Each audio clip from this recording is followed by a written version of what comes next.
Let's put in perspective, you mentioned 60%, which is absolutely right. We have been in a terrible bear market for innovation. Hard to understand, but terrible bear market for innovation. However, if you look from the bottom of the coronavirus to that peak in February of 21, we were up 358%. Why? Because innovation solves problems, right? Now we're down 60%.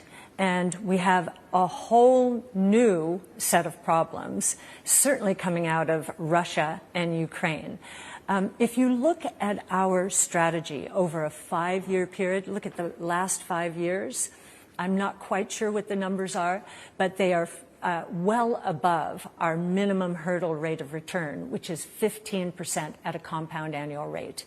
And I think over 3 years, we're closer to 25%. So that helps put our performance into perspective.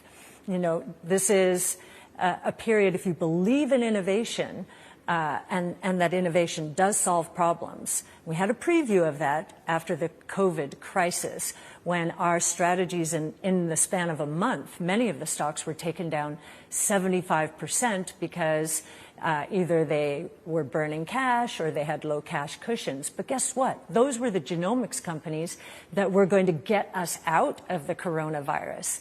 And today, what do we have? We have all kinds of problems, the latest of which is Russia, Ukraine, and all of the commodities coming out of that area, especially hitting Europe. I think we're going to be looking at a lot of demand destruction and substitution into innovation. Electric vehicles as opposed to gas-powered vehicles would be the biggest one. We also have labor shortages all over the place. Again, automation. This is innovation at its best, and it's being turbocharged by this environment as the market is really hitting our stocks.